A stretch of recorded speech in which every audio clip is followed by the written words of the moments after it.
Só para você ter uma ideia, em 2019 a gente bateu um recorde, que na época era 2,5 milhões de usuários únicos por mês. A gente chegou em 2019 a bater 3,2, e agora em 2020 a gente chegou um mês que bateu 5,2 milhões de usuários.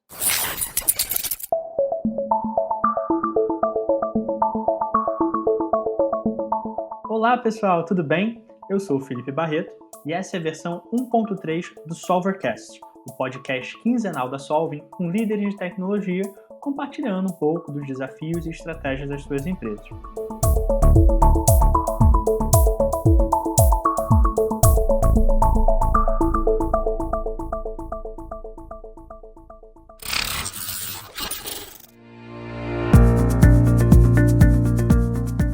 Hoje a gente está aqui com o Felipe Costa, Head de Dados da Associação Nova Escola. E aí, Felipe, tudo bem? Fala, Felipe, beleza? E você? Obrigado por estar aí com a gente hoje. Você pode contar um pouquinho sobre o que é a Associação Nova Escola para a gente? Claro. Primeiro, obrigado pelo convite. É muito legal estar participando aqui do Solvercast.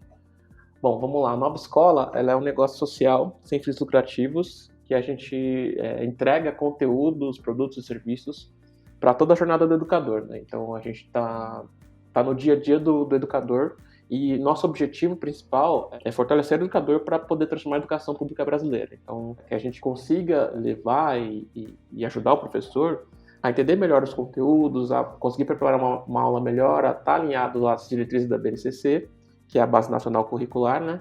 E esse fortalecimento do professor, ele possibilite que os alunos desenvolvam. A gente faz isso através de conteúdos, produtos e serviços, muito com esse intuito de conseguir fortalecer o educador para ele conseguir dar uma aula melhor, para ele conseguir se entender melhor também. Então, tem algumas coisas voltadas para a saúde mental do professor, principalmente nessa época de pandemia. Então, basicamente é isso. A gente está muito lado a lado com o professor para poder fortalecer a educação no Brasil. Eu acho que não tem uma missão mais nobre do que essa, né? Um trabalho tão intenso e tão forte, querendo melhorar a educação. Então, sensacional. Com certeza. E tem quanto tempo a associação? Há quanto tempo ela existe? A associação, mais especificamente, ela existe há uns 5 anos, mais ou menos. Mas a Nova Escola ela já tem 34, 35 anos já. Ela foi fundada em 86, lá atrás pelo seu Vitor Tivita, que é o fundador do Grupo Abril, né? A Nova Escola ela foi criada dentro da Fundação Vitor Tivita, que é o braço social da Abril. E desde então, ele vem publicando esse título, especialmente para os professores, com o mesmo intuito, né, de fortalecer o educador para poder melhorar a educação no Brasil. E como que se deu, então, a criação da associação? Então, a revista tem aí 30 e poucos anos, e aí há 5 anos foi criada a associação. Pode explicar um pouquinho de como foi isso? A associação ela foi criada, foi tudo muito rápido, assim, em 2015, 2016. A Fundação Vitor Tivita cedeu os direitos de publicação da Nova Escola para a Fundação Lema. E aí, com isso, foi criada a Associação Nova Escola, que é lá a gente chama de uma venture da Fundação Lema, que é um CNPJ próprio, que tem as metas próprias, tem os resultados próprios, tem uma agenda específica da Nova Escola, então tem a missão da Nova Escola e tem a missão da Fundação Lema, mas ele é um negócio que está atrelado à Fundação. E você está há quanto tempo na Nova Escola? Na Nova Escola eu estou há quase 10 anos, eu entrei lá em 2011. Então já tem bastante conhecimento, passou por bastante coisa. E a gente estava conversando antes, você comentou que ao longo do ano passado teve uma mudança muito grande. Você pode compartilhar com os ouvintes essa mudança que aconteceu principalmente no ano passado? Foi uma mudança bem expressiva, né? Em outubro do ano passado a gente encerrou a publicação da revista impressa e transformou ela num produto totalmente digital, que é o Nova Escola Box, com o mesmo objetivo que a revista impressa tinha, que era de dar esse suporte para o professor no dia a dia. Então, a revista era uma edição mensal, chegava na casa do professor, então ele tinha diversos conteúdos de prática, de sala de aula, e o Box ele veio com essa mesma pegada, né? Então, e agora o Box ele não é um produto mensal, o Box ele é um produto semanal. Então, toda semana tem mais 5 conteúdos para cada etapa de ensino, educação infantil, Fundamental 1, Fundamental 2, que tem esse mesmo objetivo da revista, né, que é muito ajudar o professor, apoiar o professor nas práticas dele do dia a dia, para entender como é que ele consegue dar uma aula melhor, como é que ele consegue utilizar melhor os planos de aula que a gente também fornece. Então, foi uma grande mudança, tanto para o professor, né, que estava acostumado com a revista, quanto para nós também, que temos um carinho muito grande pela revista impressa também. Então, nos últimos 5 anos, já estava preparando essa mudança, né, começando a construir esse produto digital, fazendo uma transição, e aí ano passado foi a virada de chave, né? Sim, foi exatamente isso. Os últimos 5 anos foram anos de muito experimento no digital, com diversos produtos, diversos formatos de conteúdo, até que no ano passado a gente conseguiu chegar no modelo mais, não digo que é o modelo perfeito, porque acho que isso não existe, né? Mas um modelo que a gente considera ideal para suprir essa necessidade que a revista vinha suprindo, né? E você comentou, então, já está quase 10 anos de casa, já conhece bastante. Como que era a estrutura de tecnologia? Na época, pelo que você falou, não tinha um produto digital ainda, mas o que tinha, então, de tecnologia há 10 anos atrás, mais ou menos, que aí foi quando você chegou na nova escola? Cara, eu cheguei na nova escola, eu era webmaster do site, então tinha bem dividido o núcleo editorial impresso, o núcleo editorial digital, e eu ficava nesse núcleo editorial digital, então basicamente eu era a única pessoa de tecnologia dentro da nova escola naquela época, né? E fui a única pessoa de tecnologia dentro da nova escola por muito tempo. Mas naquela época a gente vivia debaixo do guarda-chuva da Abril, né? Então a Abril ela tinha um pool de webmasters, tinha um pool de desenvolvedores para poder atender todas as marcas, e cada editoria, cada redação tinha o seu próprio webmaster, né? Então eu tomava conta do site Nova Escola, a gente tinha um site de gestão escolar, o site do Prêmio Vitor Tivita, o site do Estudos e Pesquisas, toda essa infraestrutura ficava dentro da infraestrutura da Abril. E como que foi, então, essas mudanças? Antes aí de 5 anos atrás, quando começou a adotar essa estratégia digital, tinha alguma mudança ou realmente era o site ali, meio que essa mesma estrutura que você comentou? Foram várias mudanças ao longo desses 5 anos, que, sei lá, esses últimos 5 anos parece que foram uns 10, assim, em termos de evolução e coisas para fazer. Mas, assim, a gente mudou totalmente a nossa maneira de produzir, de pensar e de estratégia mesmo, né? Então a gente começou a focar muito mais no digital, a gente pensou qual que seria a melhor forma de trazer mais economia, e aí, falando muito especificamente da parte digital, a gente tinha um alto custo de servidores, mas que ficava dentro da Abril, esse custo era rateado entre todas as redações, né? Então a gente acabava pagando um pouco da conta das outras redações também, porque era um rateio quase que por igual. Então a gente consumia menos, mas pagava quase o mesmo tanto que quem consumia mais. Então, há 5 anos atrás, quando foi começar essa transformação, como que veio esse direcionamento? Basicamente foi, vocês estão se separando, vocês vão ter uma certa independência, vai ser focado no digital. Como que foi esse direcionamento inicial que desencadeou as diversas mudanças? O começo veio muito com essa parte da transição da Fundação Vitor Tivita, transferindo o título para a Fundação Lehman. E aí, com isso, a gente teve lá um período de um ano e pouquinho, para a gente conseguir transferir todo o nosso acervo de conteúdo que estava na estrutura da Abril para um nosso servidor. Então, a gente acabou fazendo muita pesquisa sobre quais provedores seriam os melhores. Na época, acho que a AWS nem estava começando muito aqui no Brasil, mas eu lembro que já tinha ouvido falar um pouco sobre a AWS. E aí eu fui pesquisando, corri atrás e acabei fechando com a AWS para a gente poder transferir todo o nosso acervo, todo o nosso conteúdo para lá. Ah, legal. Então, aí há 5 anos atrás, foi nesse momento da transição que vocês optaram por adotar uma estratégia de nuvem já quando começaram a ter autonomia, foi isso? Sim, já foi pensando mais no longo prazo, né? Então, tudo que a gente estava decidindo naquele momento que tinha que ser um pouco mais rápido, a gente acabou perdendo um pouco mais de tempo, mas já pensando no longo prazo. Então, pensando nessa transição de servidores, então, olhando para o modelo de nuvem, e a gente vendo que aquilo era uma coisa que estava crescendo bastante, veio crescendo bastante, principalmente nos últimos 5 anos, a gente viu que aquilo era um modelo que estava mais de acordo com a nossa estratégia de negócio mesmo, né? Então, ser uma estratégia mais de longo prazo, de conseguir rodar as coisas em serviços, né? De ter serviços específicos para cada necessidade que a gente tinha. E aí, com isso, a gente tomou essa decisão de ir para a AWS. E, Felipe, então, antes de começar isso de nuvem, como que era? Os servidores eram todos na nova escola? Como que era isso? Então, antes os servidores eram todos na Abril. Tinha uma parte dos servidores que ficavam fora da Abril, mas tudo passava pela infraestrutura da Abril, né? Então, se eu quisesse publicar uma página de conteúdo, eu produzia tudo no CMS, que também era da Abril, e aí com isso ele transitava até os servidores lá da Abril, e aí a gente fazia essa publicação tudo por lá. Tanto é que até teve um tempo atrás, há muito tempo atrás, quando a gente teve que fazer uma migração lá de servidores lá internamente na Abril, rodava até uma lenda de que transferiram o mainframe lá da Abril num caminhão com ele ligado, sabe? Então, com o gerador. Mas não sei se isso é mito ou se é verdade, mas rolou um pouco disso aí no passado.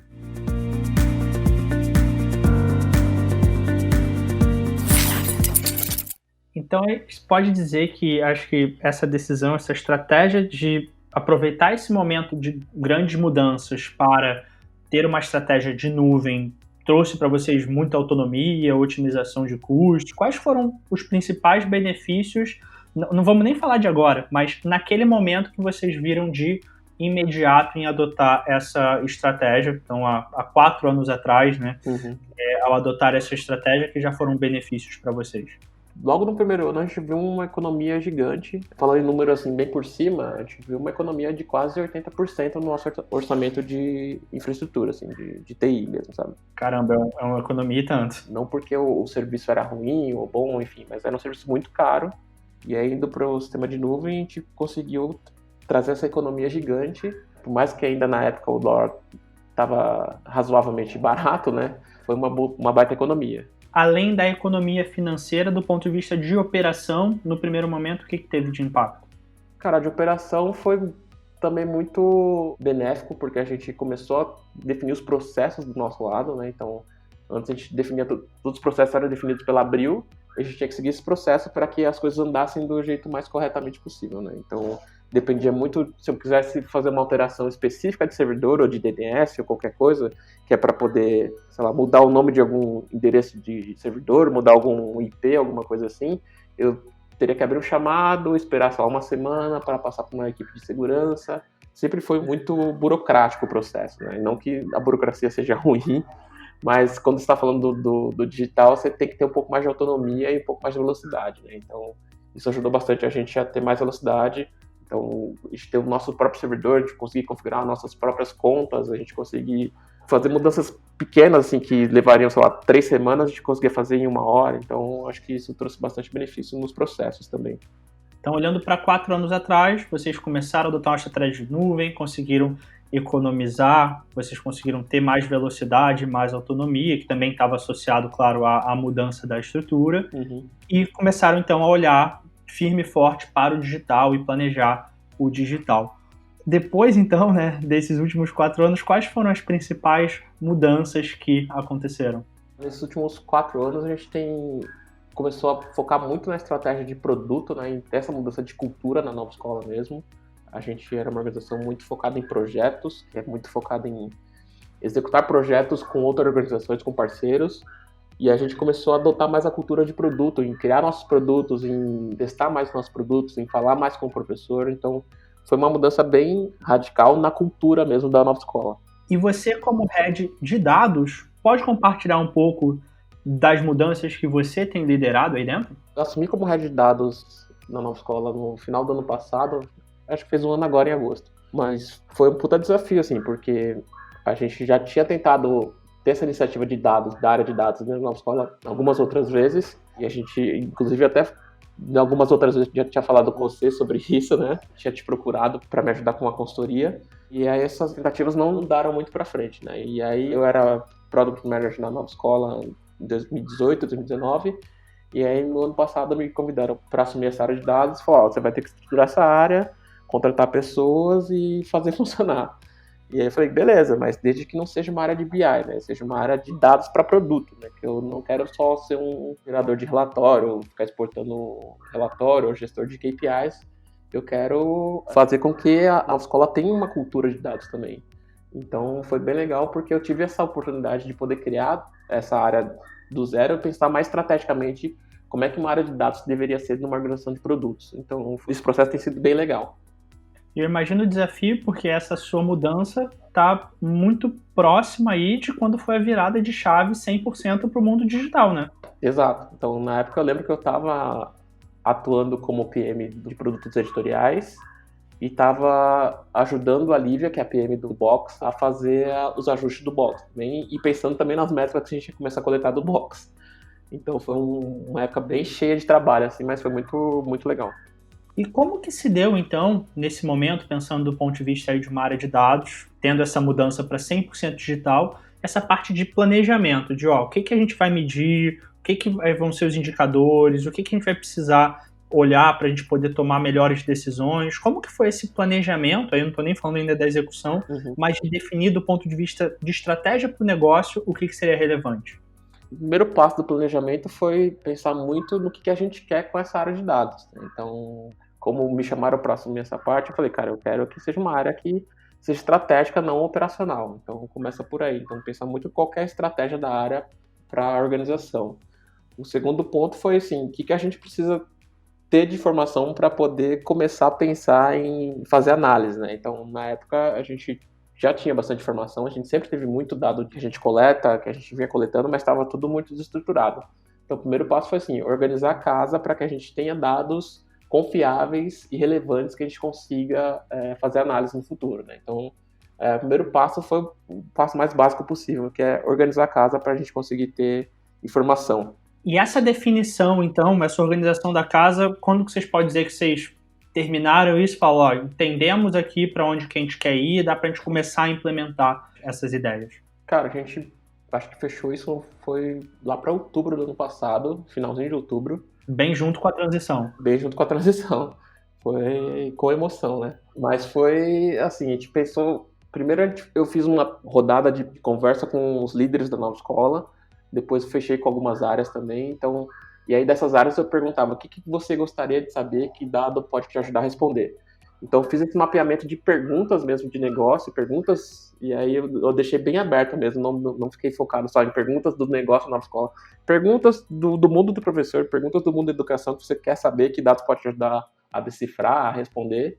Então, com isso, a gente foi montando esse escopo mais preciso de quais dados a gente precisa coletar, com o que a gente precisa falar, se a gente não tem esse dado, onde a gente vai achar esse dado. Então, foi um trabalho muito de formiguinha mesmo, de falar com pessoas, que é muito o processo que eu acredito mesmo, assim, que assim, quem faz a empresa são as pessoas, né? Não é a tecnologia, não é, sei lá, a ferramenta XYZ. Então, é muito você conseguir ter essa troca, ter esse momento mais de conversa, entender a dor da pessoa, entender o que ela está precisando para que a gente consiga executar. E é o que você falou, não adianta nada ter um relatório super bonito, com vários gráficos e números, se aqueles números no final do dia não vão dizer algo para alguém poder tomar uma melhor decisão. Exato. Então é o que você falou, precisa partir do que informação as pessoas precisam para poder entender onde que a gente vai buscar, como que vai tratar e como que vai visualizar. Mas no final do dia o ponto de partida tem que ser realmente os indicadores que são necessários. Total. E nesse momento, então, quando vocês terminaram esse processo de definir isso, entrevistaram todo mundo, conversaram, entenderam, trataram essas informações e foram implementar, como que foi a tomada de decisão das diferentes tecnologias que vocês passaram a utilizar? Porque, pelo que eu entendi, a estrutura do site, a gente está falando de uma estrutura um pouco mais tradicional, né, de servidor, de banco de dados, algo mais tradicional. E aí, quando a gente vai para essa estrutura de dados, a gente começa a utilizar várias tecnologias novas. Como que foi isso do ponto de vista de tomada de decisão? Cara, isso foi bem legal de tocar nesse ponto, que foi assim, uma decisão muito focada em longo prazo também, né? Então, quando eu assumi a área de dados, o Guilherme, que era o CEO da nova escola, ele falou, cara, você tem que traçar um plano de longo prazo para a área de dados. E aí, com isso, eu já fui pensando em diversas tecnologias e que tipo de coleta de dados a gente teria que fazer, então qual que seria o resultado final. Então pensei, vou construir data warehouses que estão mais próximos da visualização de dados, ou vou construir algo mais robusto que vai me servir mais a longo prazo. Então eu vou para um data lake, eu vou para um outro esquema. Então a decisão de construir o data lake foi muito pensando no longo prazo, porque a gente tem muita informação de diversas fontes, e só construir um data warehouse ia ajudar a gente naquele momento, mas não ia ajudar a gente no longo prazo, porque a gente ia acabar dando muita manutenção ao longo do tempo, porque as coisas, como na nova escola, a gente está testando muitas coisas novas, então muitas coisas iam mudando ao longo do tempo, e com a coleta de dados no Data Lake, fica um pouco mais simples de você fazer essas mudanças, né? E aí, Felipe, você pode explicar um pouco para os ouvintes o que é um Data Lake e o que é um Data Warehouse e a diferença entre eles? O Data Warehouse, ele está muito mais próximo da visualização de dados. Então, já é aquele banco que já está pronto para ser conectado no Power BI, que é uma ferramenta de visualização, ou num Tableau, que também é outra ferramenta de visualização. Então, já tem as tabelas já todas com os dados já processados, né? O Data Lake, ele tem diversas camadas de dados lá dentro, que você tem lá a camada bruta, que você tem todos os dados coletados, não de qualquer forma, mas de uma maneira mais crua mesmo, né? Você tem a parte de pré-processado, que é uma vez que você tem a camada bruta já recebendo toda a gestão de dados que você está fazendo e já está processando, já pensando nas perguntas, em algumas perguntas de negócio você já pode responder, e tem a camada de dados processados, que é bem similar a um data warehouse, né? Que já é uma camada de dados que já tem as tabelas já mais preparadas para poder responder as perguntas de negócio. Eu tenho visto essa abordagem funcionar muito, eu imagino que seja alguma coisa relacionada ao que vocês estão fazendo também, é que passa a capacitar a equipe, para a equipe conhecer tecnologias e ferramentas para fazer consulta, então SQL, por exemplo, e com isso a equipe tem autonomia para fazer teste, criar novas visualizações, fazer uma consulta ali que precisa, por exemplo, no mês tal, na época do ano tal, no feriado, com tal promoção, qual foi o resultado disso, e isso às vezes não é uma consulta que você já tem pronto lá na visualização, que é algo muito específico, mas como tem os dados pré-processados, às vezes segmentados aí por data, enfim, várias segmentações você pode ter, a equipe que tem algum conhecimento já dessas tecnologias pode montar essa consulta, ter essa informação e, dependendo do que for, decide se isso passa depois a ser demonstrado na parte processada para visualização. É um pouco por essa linha que vocês estão fazendo? É exatamente isso. Eu vou dar exemplo prático que eu estou fazendo semana passada, que é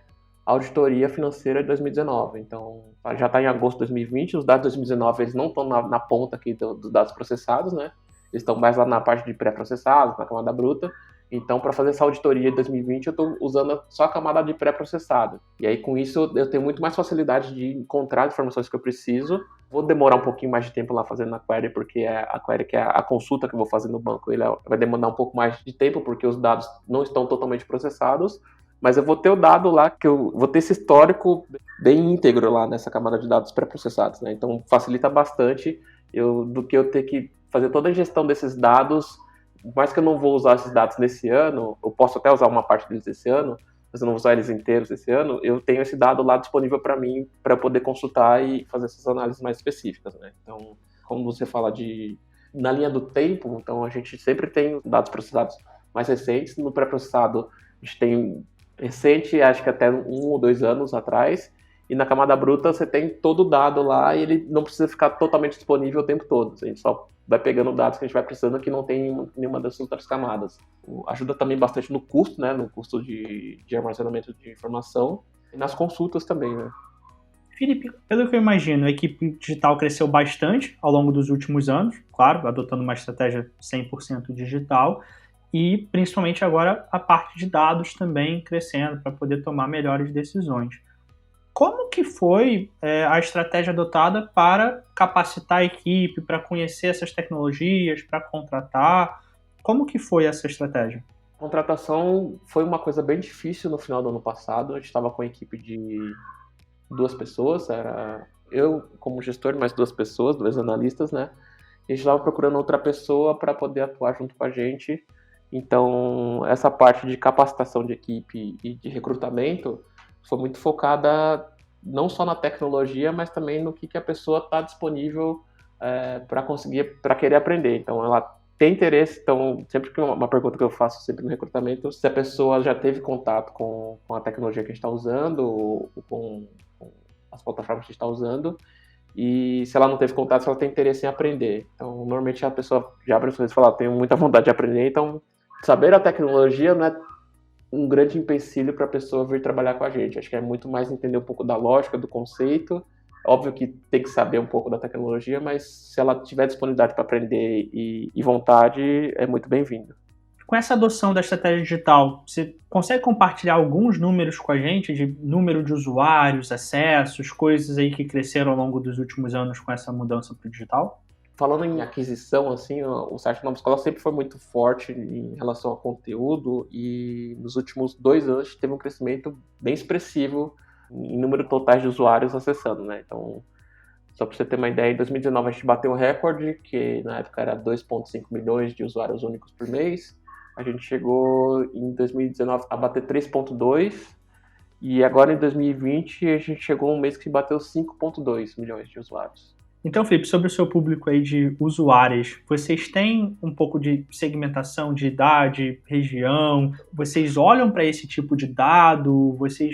Como que é isso? Assim, que tipo de análise de dados? Não sei se você pode abrir se é uma coisa muito estratégia de negócio, mas que tipos de indicadores e métricas estão sendo olhados aí por essa estrutura que vocês construíram? Isso depende muito de cada produto, mas falando um pouco assim do produto que chama de produtos abertos, são os produtos que não têm uma linha de receita direta, que é B2C, que é venda direta para o consumidor final. Nós olhamos muito para as métricas mais de comportamento. Assim. Então, quem que é a usuária, qual que é o perfil dela, então a gente acaba pedindo login para as usuárias até para entender um pouco melhor qual que é a rotina de trabalho dela, então se ela dá aula na escola pública particular, qual que é a disciplina, qual que é a etapa de ensino, então a gente olha para diversos aspectos da navegação, olhando muito para o conteúdo, do contexto do conteúdo, né, e contexto do uso do conteúdo, então a gente olha muito para tempo de página, bounce rate, que acho que é uma métrica bem importante, que ajuda bastante a gente a balizar um pouco do que a gente está oferecendo de conteúdo. A gente olha bastante para essa parte de segmentação, entender quantas professoras são de educação infantil, quantas são de Fundamental 1, Fundamental 2, enfim. A gente olha muito para essa parte mais de comportamento da usuária, falando mais especificamente desses produtos abertos, né? Então, e aí olhando para outros produtos, óbvio que a gente também olha para essa parte mais de comportamento, mas tem outras métricas mais de negócio, mais focadas na venda do produto. Então a gente olha no caso do Box, que é um produto de assinatura, a gente olha para a taxa de cancelamento, né? Que é quantas pessoas deixaram a nossa base de assinantes ao longo do tempo, e com isso a gente vai traçando estratégias misturadas com comportamento, né? Então a gente tenta entender das pessoas que cancelaram nos últimos 3 meses, qual foi o comportamento dela dentro do consumo daquele produto, sabe?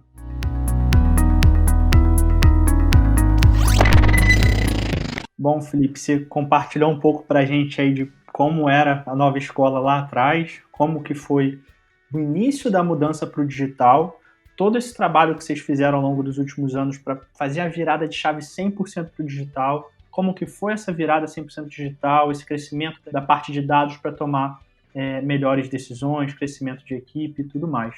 Qual que é a visão agora para o futuro? O que vocês querem fazer com essas informações? Quais são as ideias olhando para frente? Tem muito mato para cortar ainda para a gente poder fazer de ajuste, melhorias, mas médio e longo prazo a gente está pensando muito em focar nessa parte de comportamento, né? A gente está criando esses data warehouses mais focados em entender um pouco mais da visão da consumidora dentro do universo da nova escola.